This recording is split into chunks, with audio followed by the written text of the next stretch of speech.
I tape this today, it's the first official day of fall, at least in my hemisphere. And when I think of the fall season, I think of different activities, especially a lot of different flavors that come into play at this time of year. And so today I'm going to do a list of 5 Scotch whiskeys. It's not a ranked list of best to count down.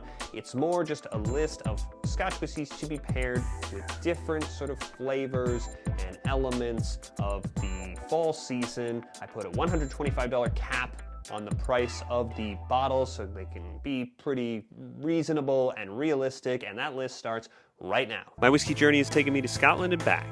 I've explored whiskey education, tastings, and distilleries from Islay to Speyside.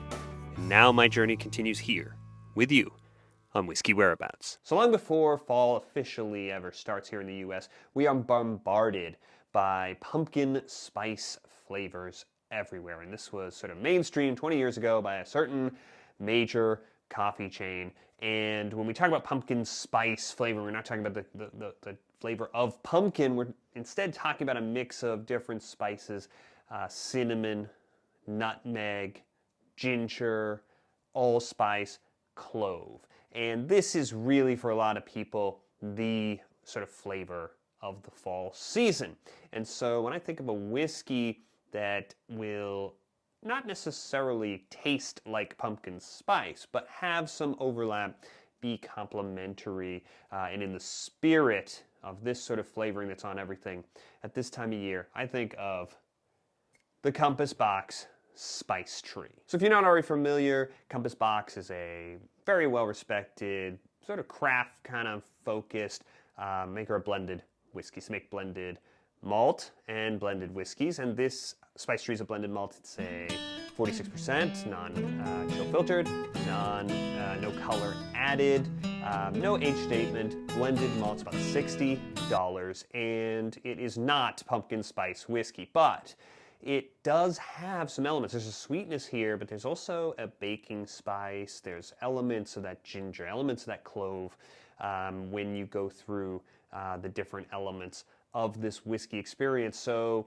it sort of has some overlap, some connection, evoking some parts of this very common flavor that seems to be everywhere this time of year. So the next thing I think about when I think of fall and proceeding through the season is apple picking and apple harvests, depending on where you live, depending on what apples you're going for. This could be September, it could be October, it could be beyond.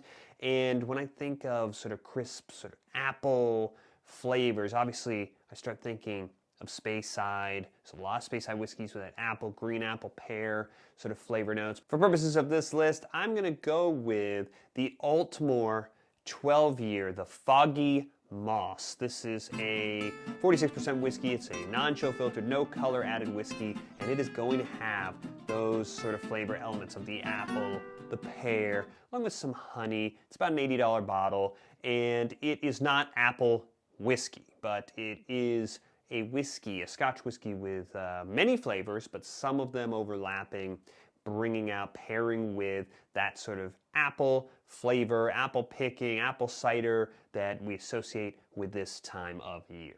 Marching on through fall, the next thing I think of, sort of celebrating the season in sort of early fall, is the Oktoberfest, right? At the end of September, the very beginning of October. This is an event that we really associate with beer, right? But a specific type of beer, the Oktoberfest beer, is usually a Marzen beer, and it is usually much more malty, much less hoppy, a little sweeter, very drinkable. So the whiskey that's sort of calling out to me is the Deanston 12-year, a 46% bourbon matured, non-chill filtered, no color added whiskey. It's very, very sort of well known, and it's over a $70 whiskey now. It's about $72, $75 whiskey, and it is very floral. It has a lot of different elements going on, but the one I'm focused in is that it's a whiskey with some cereal notes, a whiskey with some sweetness, some honey, vanilla, sort of sweet. If you go looking for it, maybe you find a little green apple sort of touching on that fall vibe with this whiskey.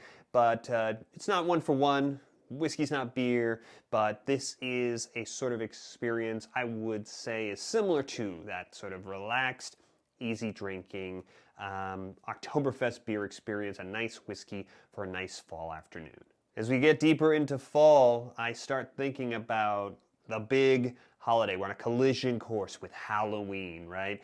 And Halloween is sort of a real tentpole event for the fall season.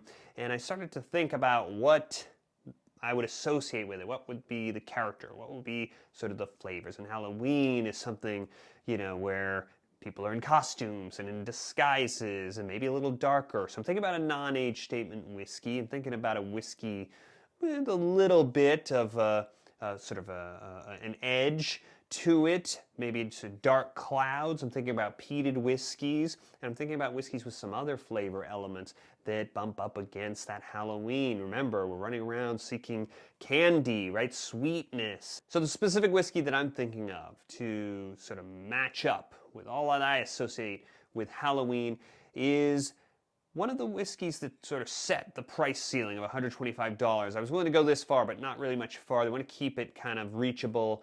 And it is an Islay whiskey. It is a whiskey from Laphroaig, and it is called Lore, a non-age statement whiskey. It looks black, it's dark green label instead of the traditional white. It's in its sort of Halloween presentation. This is non-age statement whiskey. It's 48%. It's matured in bourbon casks, quarter casks, and Oloroso hogsheads.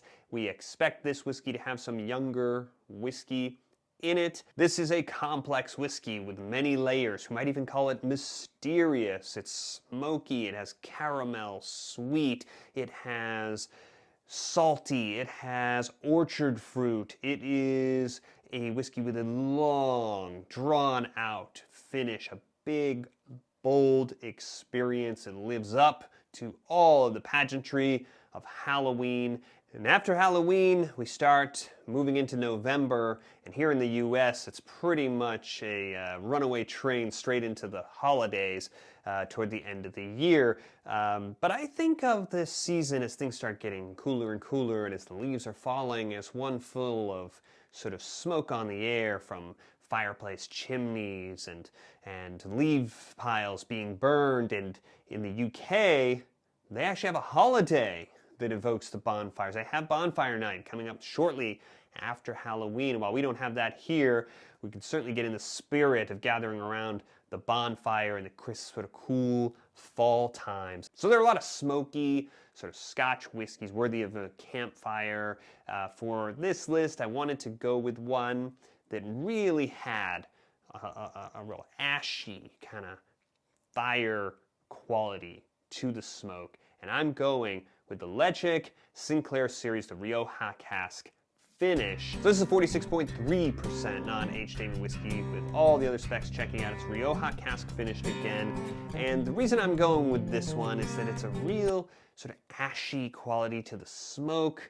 I think that's going to pair with your fire pit, your bonfire, or what have you. There are a lot of other elements here. The wine cask is bringing in some other sort of flavor elements to give it some complexity. I'm gonna go with this one as my campfire whiskey, knowing that there are many, many other great candidates. And if you enjoyed this list, I'd love if you subscribe. You hit this button right over here, and I will see you on the next one.